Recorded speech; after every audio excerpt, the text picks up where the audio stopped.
What's up, guys? It's DDP. Today we're going to be talking about Brandon Marshall signing with the Seattle Seahawks and what that says about Dez Bryant.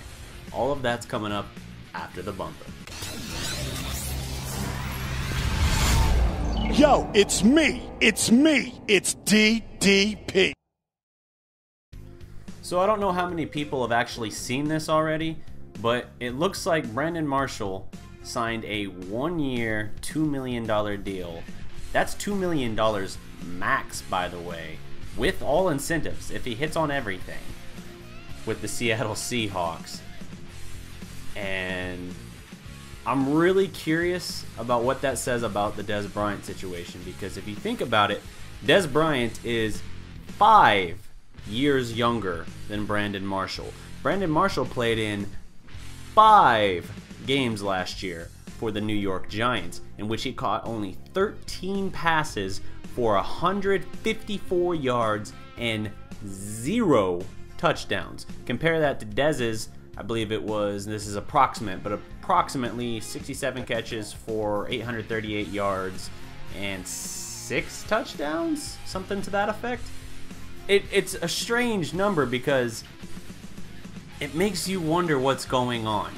We are a month removed from the NFL draft, and Dez Bryant still doesn't have a new team. We're talking about a 29-year-old receiver with 73 career touchdown receptions. In terms of his production, he should be the best receiver on the market, and yet he's still looking for a job. Now, if you ask Dez, he'll tell you it's because he hasn't found a place he wants to go yet. He's not ready to sign somewhere yet. But what the hell else is he gonna say, right? Dez isn't gonna be out there publicly hitting the panic button. So as a result, Dez is just saying, hey, it's not about money, it's about the fit and when I'm ready. Well, here's a problem with that thinking, Dez. No offense, loved you as a Cowboy, but if we're being honest here, it's not working out so far very well for you. You turned down a 3-year, $21 million deal with $11 million guaranteed from the Baltimore Ravens before the draft. Now, I get that. It seemed like a low ball offer, but that's the only offer we've heard of so far. And in the process of that, you cost yourself probably your best offer you're going to get right now, because that gave you more money and security beyond this one season, or at least in terms of financial compensation, right? So as a result, Baltimore drafted a receiver instead, so now they don't even need or want Dez. The offer's gone. Meanwhile, for someone who says it's not about money, the only way, I have to believe this, the only way Brandon Marshall could have been the Seahawks' choice over Dez Bryant would be if money did factor in, because Marshall was willing to take as little as $2 million at best. That's if he hits on all incentives, meaning the signing of the deal was probably only like $1 million. Dez Bryant isn't ready to take a 1-year, $1 million deal. He's not. He was expecting to make 12.4, I want to say, this season. So to scale all the way back to $1 million within incentives of who knows what, whether it's his production, whether it's snaps, whether it's the team's result, whatever, that's not something Dez is willing to do.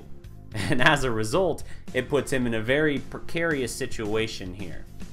Now, some people who have pointed this out have said, like, oh, well, you know, Dez's last good year was 2014, Brandon Marshall's was 2015. Okay, big deal.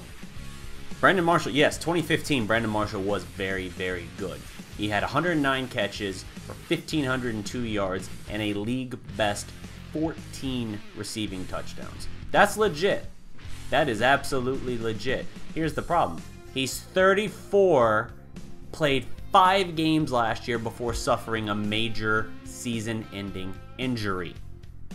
It doesn't make any damn sense for him to get a job before Dez unless money factored in somehow. Now, Dez might end up being forced to take a deal that small, but if he does, it's going to be in training camp or right before training camp. But here's the problem with that, right? If Dez Dez, you can do everything. You can run yourself into the ground trying to stay in shape on your own, but it's not the same as when you get into camp and when you actually start working out with the team. Football shape versus personal shape is not the same thing. Just ask any number of guys who every year hold out or sign on late with the team and then pull a hamstring or something within their first 2-3 weeks with the team. It just happens that way. It's not the same speed and intensity, and as a result of that, you're then stunting your development even more with that team in terms of building chemistry and all, and in terms of building chemistry and really finding your feet with that team. So you're hurting yourself in that regard. And if you're on a one-year deal, you don't have any time to afford yourself being hurt in that way. So here's the thing, man. For Dez's wish list, Dez says there's a lot of people out there that wants him. That so many teams, that numerous teams have reached out to him to sign him. Here's the problem. We've only heard of the Baltimore Ravens actually offering a deal. Now, that's not to say they're the only ones, but here's what we know. Dez, when he got cut by the Cowboys, came out and immediately said, "You're going to see me twice next year." So that means NFC East, right? Okay, Dez is going to be in the NFC East. We were talking, okay, is it going to be the Giants? Is it going to be the Redskins? Could it be the Eagles? I don't really think so, but could it be? Here's the thing. All three teams in the division completely squashed the idea immediately. None of them were interested in Dez. He even started working out with Odell Beckham, getting him and Odell kind of pitching the Giants' front office on joining them together with Eli and Saquon Barkley. Dez was tweeting about it and just saying like, "Oh, dude, that's going to be so lethal right there." Giants didn't care. They didn't want him. They outright said, "Nah, we're good." Okay, so they're out. Then who did we hear about? We saw Jason Witten come out after he retired and said, "I think Dez is going to go to Green Bay. I can see it. He's going to have to put that behind him, but I could see that being a great fit for him." And then what happened? Aaron Rodgers came out and he said, "Why would we sign Dez if we cut Jordy Nelson? Like, it doesn't make sense." So your top-tier elite quarterback just essed all over the idea of his team signing you. The Green Bay talk is kind of dead now. New Orleans, no talk. The Texans, no talk. Even though some of the players gave a vote of confidence for wanting Dez, management said nah. Then Dez posted on Instagram a desire to play with the San Francisco 49ers. That's interesting. Another very storied franchise, 5 Super Bowl titles, and they now have a young, very highly touted prospect in Jimmy Garoppolo at quarterback. Okay, I could see that. Dez may be looking from the standpoint of, hey, if I sign a 1 or 2 year deal, maybe I stat pad for that time in San Francisco with this young quarterback who will have to rely on me. Ooh, but there's a problem. The 49ers came out and said, "Nah, we like our group of receivers. We're fine as is." So now Dez deleted that post. So what's left? What is left for Dez right now? And this is the answer, I think. We are a month removed from the NFL draft. As of today, there are no hot leads for Dez Bryant. Now, that can, and I believe will, change. I see, happens every year, right? Especially in recent years. You will see someone go to camp, suffer some kind of either season-ending injury or major injury that'll put them on the shelf for a while. And that team, especially if they're a contender or believe they're a playoff team, will make some kind of reactionary signing. For Dez, I think that that's his opening. I think Dez will sign a 1 year deal. I think he wants at least $5 to $6 million.